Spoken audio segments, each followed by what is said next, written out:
오늘의 큐티 말씀은 예레미야 1장 11절부터 19절입니다. 제목 두 가지 환상. 먼저 앞뒤 문맥을 살펴보겠습니다. 예레미야는 제사장 집안 출신이며 남유다 요시야 왕이 즉위한 지 13년부터 마지막 왕 시드기야 통치 11년까지 여호와의 말씀을 전한 선지자입니다. 여호와의 부르심을 받았을 때 예레미야는 자신은 말할 줄도 모르는 어린아이라며 자신이 부족하여 선지자로서 사역을 감당할 수 없다고 하였지만 여호와께서는 예레미야를 안심시키고 두려워하지 말라고 하십니다. 여호와께서 예레미야를 부르신 이후 전해야 할 말씀을 주십니다. 두 가지 환상을 통하여 당당하게 전할 것을 명령하십니다.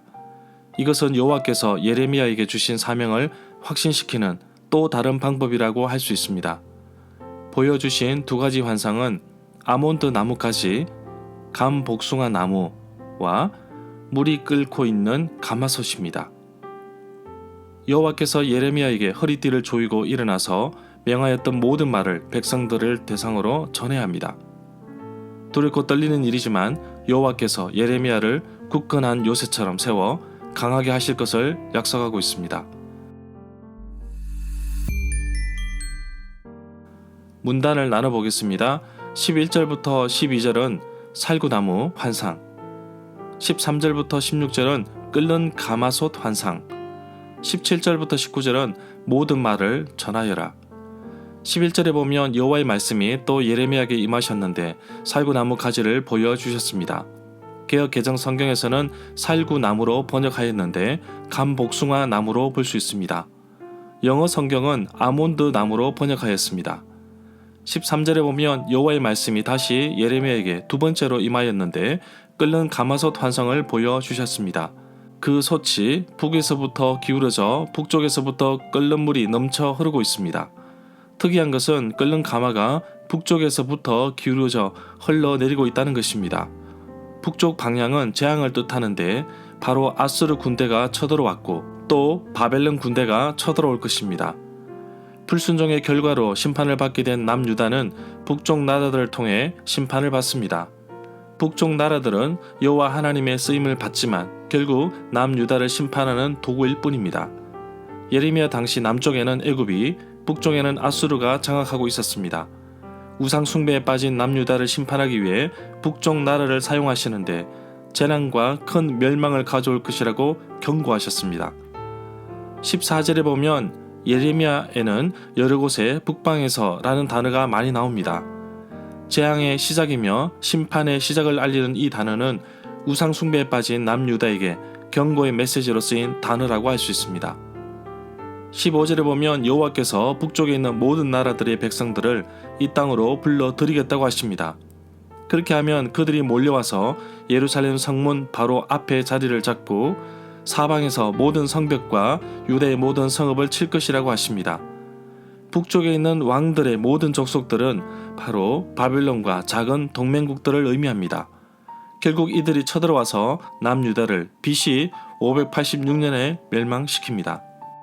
16절에 보면 여호와께서 이렇게 자기 백성을 심판하시는 까닭은 이스라엘 남유다 백성들이 여호와를 버리고 다른 신들에게 향을 피우며 손으로 우상을 만들어 그것들에게 절하였기 때문이라고 하셨습니다. 17절에 보면 여호와께서 예레미야에게 이제 허리에 띠를 동이고 준비하라고 하십니다. 일어나서 여호와께서 명령한 모든 말을 백성들에게 전하라고 하십니다. 전함에 있어서 그들을 두려워하지 말라고 하십니다. 여호와의 부르심에 예레미야는 어린아이라 말도 못한다고 하였지만 여호와께서 예레미야 입에 할 말씀을 넣어 주셨습니다. 그리고 사람들에게 담대하게 전하라고 하십니다. 두려워하지 말 것은 바로 여호와께서 함께 하시기 때문입니다. 18절부터 19절에 보면 여호와의 명령을 받은 예레미야에게 굳건한 요새와 같은 성읍으로 쇠 기둥으로 놋 성벽으로 만들겠다고 하십니다. 예레미야가 부딪힐 사람들은 유다 백성들의 여러 계층에 있는 사람들이며 백성들입니다.